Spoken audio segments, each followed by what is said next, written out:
Hello friends, स्वागत है आप सबका एक बार फिर से टेक्निकल ज्ञान के एक और नए शानदार क्लास में। उम्मीद करते हैं आप सभी स्वस्थ एवं सुरक्षित होंगे।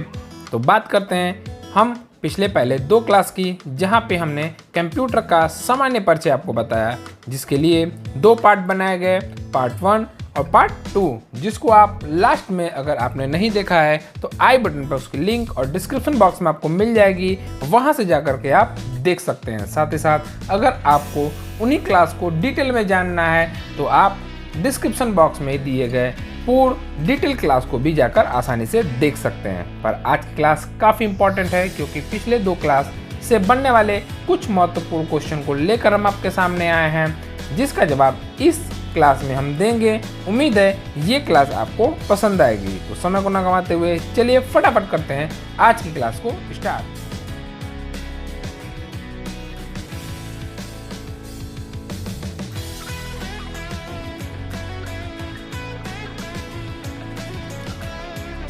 तो आप सबके स्क्रीन पे आ चुका है पहला सवाल, और वो सवाल है वो इलेक्ट्रॉनिक डिवाइस जो डाटा को स्वीकार करता है, डाटा प्रोसेस करता है तथा आउटपुट उत्पन्न करता है और परिणाम को भविष्य के लिए प्रयोग के लिए स्टोर करता है, क्या कहलाता है?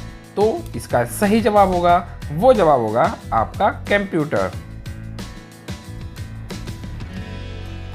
इसका सही जवाब जो होगा वो होगा आपका कंप्यूटर। तो आप कॉपी पेन के साथ इन सारे क्वेश्चन को नोट भी करते जाएं, ताकि आपको ये एक जगह इकट्ठे मिलें और आप इन्हें हमेशा रिवाइज करते रहें। उम्मीद है ये आपको जानकारी समझ में आ गई होगी। चलते हैं आगे और बात करते हैं अपने अगले क्वेश्चन की। तो दूसरा सवाल है वो है डाटा को स्वीकार करना, डाटा को सूचना में प्रोसेस करना, डाटा और सूचना को स्टोर करना तथा सूचना का विश्लेषण करना कंप्यूटर के किस कार्य के अंतर्गत आता है? यानी कंप्यूटर का डाटा को स्वीकार करना, डाटा को सूचना में प्रोसेस करना और सूचना को स्टोर करना तथा सूचना का विश्लेषण करना कंप्यूटर के किस कार्य के अंतर्गत आता है? तो ये आपका कंप्यूटर के बुनियादी कार्य के अंतर्गत आता है।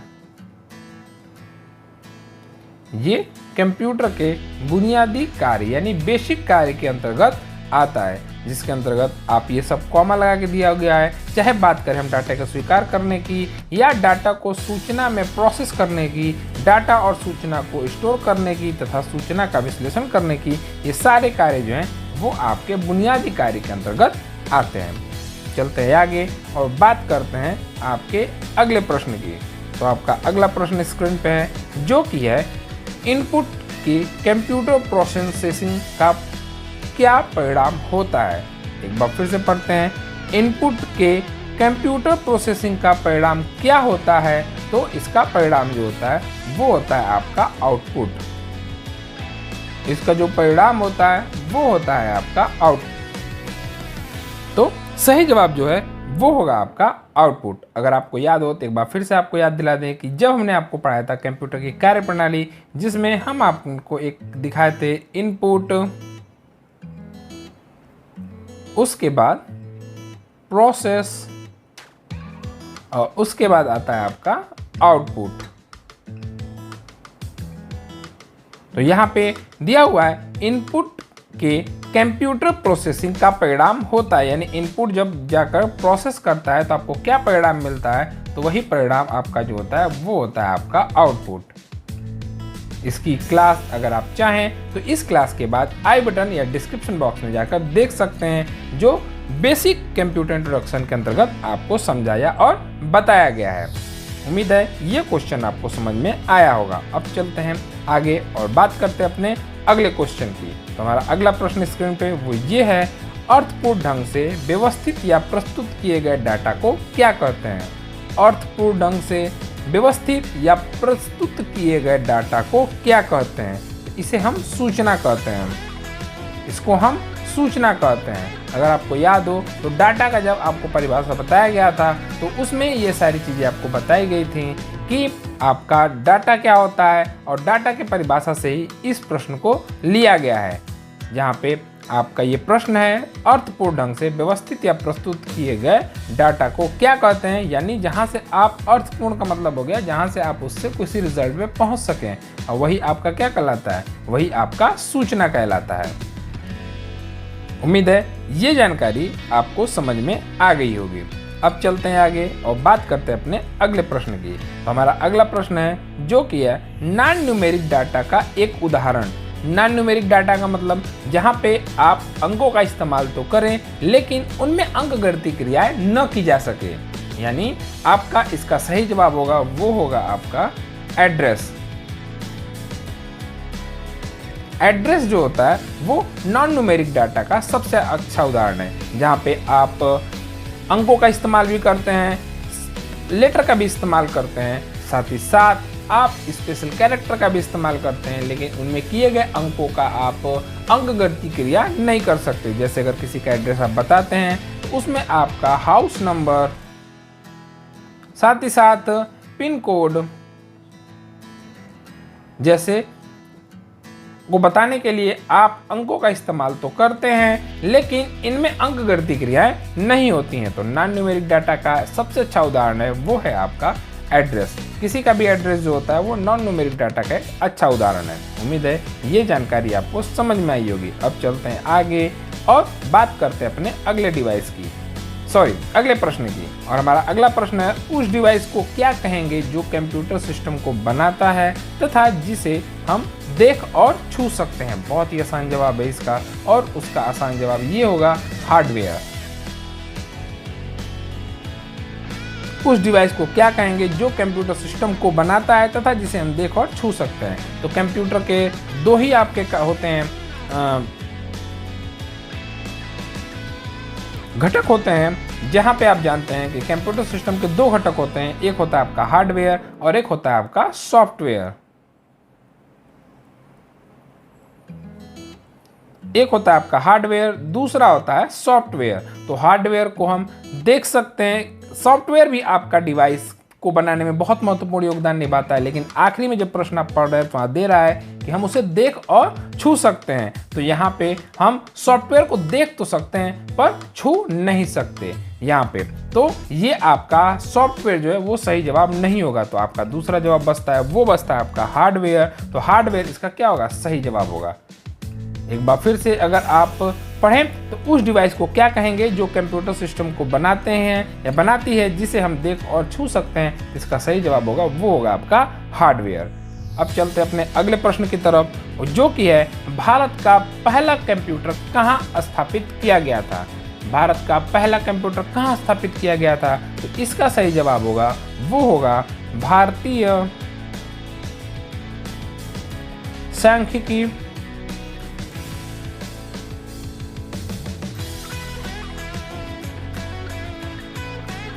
संस्थान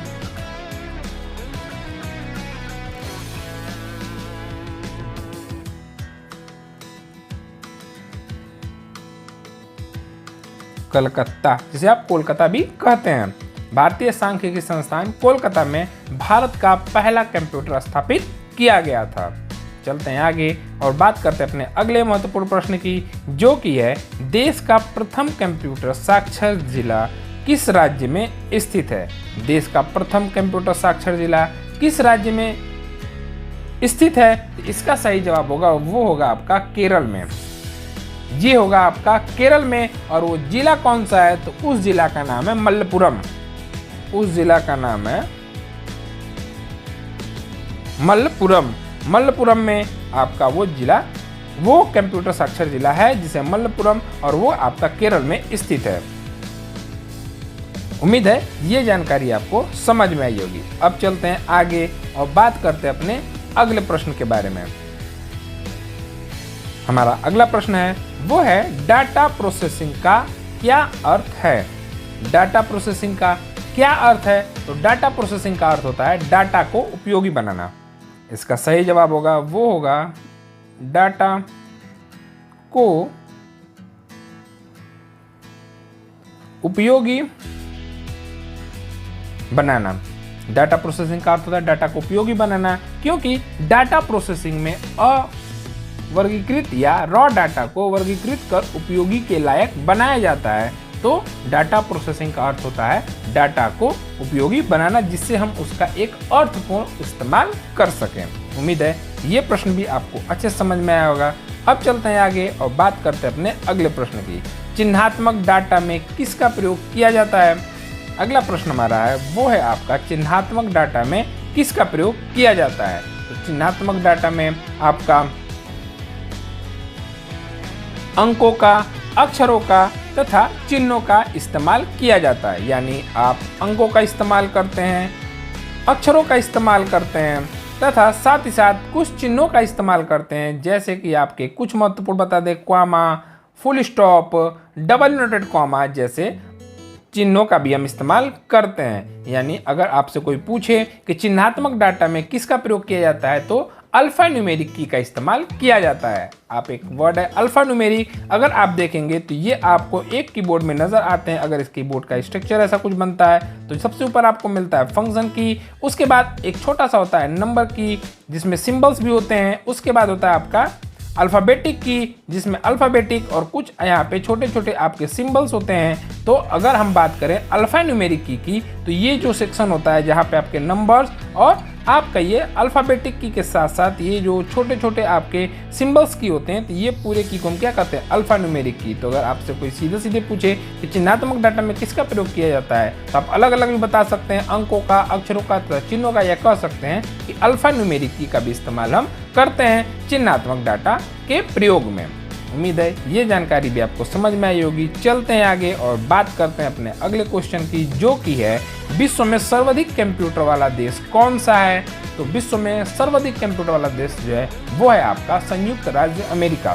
संयुक्त राज्य अमेरिका विश्व का में सबसे ज़्यादा कंप्यूटर रखता है और उसका इस्तेमाल करता है। इसका सही जवाब होगा वो होगा आपका USA, यानी संयुक्त राज्य अमेरिका। संयुक्त राज्य अमेरिका इसका क्या होगा? सही जवाब होगा। अब चलते हैं आगे और बात करते हैं अपने अगले प्रश्न की, जो कि है कंप्यूटर साक्षरता का अर्थ क्या होता है? कंप्यूटर साक्षरता का अर्थ क्या होता है? तो कंप्यूटर साक्षरता का अर्थ होता है कंप्यूटर के कार्य क्षमता की जानकारी रखना। इसका सही जवाब जो होगा वो होगा कंप्यूटर के कार्य क्षमता की सही जानकारी रखना जो होता है वही आपका कंप्यूटर साक्षरता कहलाता है। एक प्रश्न ये भी होता है कंप्यूटर साक्षरता दिवस कब मनाया जाता है? तो वो मनाया जाता है आपका प्रतिवर्ष 2 दिसंबर को। उम्मीद है ये जानकारी भी आपको समझ में आई होगी। अब चलते हैं आगे और बात करते हैं अपने अगले प्रश्न की, और वो प्रश्न है कंप्यूटर प्रोसेस द्वारा इंफॉर्मेशन में किसे परिवर्तित करता है? कंप्यूटर प्रोसेस द्वारा इंफॉर्मेशन में किसे परिवर्तित करता है? तो इसका सही जवाब होगा वो होगा आपका डाटा को।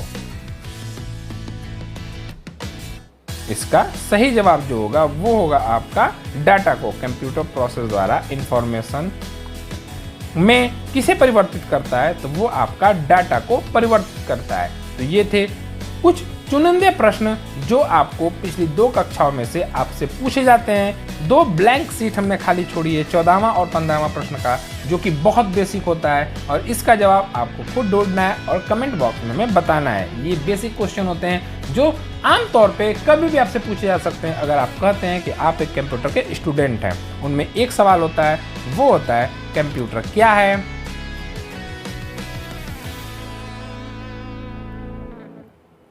इसकी जानकारी आपको पहले वाले वीडियो में मिल जाएगी जहां पे बेसिक इंफॉर्मेशन के बारे में बात की गई है, उसका पार्ट 1 में। और दूसरा जो होता है वो होता है कंप्यूटर का पूरा नाम।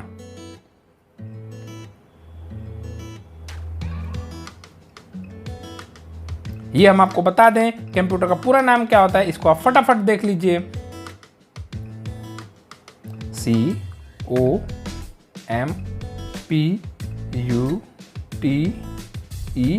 और साइड में यहाँ पे लिख लेते हैं R। C से होता है आपका कॉमनली। ओ से होता है ऑपरेटिंग, एम से मशीन, पी से पार्टिकुलरली, यूज्ड फॉर, टी से टेक्नोलॉजी, ई से एजुकेशन एंड आर से होता है रिसर्च। ये हैं कंप्यूटर के पूरा नाम जो आपसे अक्सर पूछे जाते हैं। तो ये थी आज की हमारी क्लास। उम्मीद है आप सबको पसंद आई होगी। कैसा लगा क्लास हमें कमेंट बॉक्स में ज़रूर बताइएगा। और अभी भी कुछ प्रश्न अगर आपके उन 2 क्लास से छूट गए हों तो हमेशा मैं कहता हूँ कमेंट बॉक्स में देना न भूलें, और हम अगले वीडियो में आपके उस क्लास को ज़रूर, उस क्वेश्चन को ज़रूर अटेंड करेंगे और जवाब देने की कोशिश करेंगे, या फिर कमेंट बॉक्स में ही आपको सारे प्रश्न के जवाब मिल जाएंगे। कैसा लगा मैं क्लास कमेंट बॉक्स में ज़रूर बताइएगा। मिलेंगे जल्द एक बार फिर अगली जानकारी को लेकर के। तब तक अपना रखें ख्याल, अपने परिवार का रखें ख्याल। Bye bye, take care.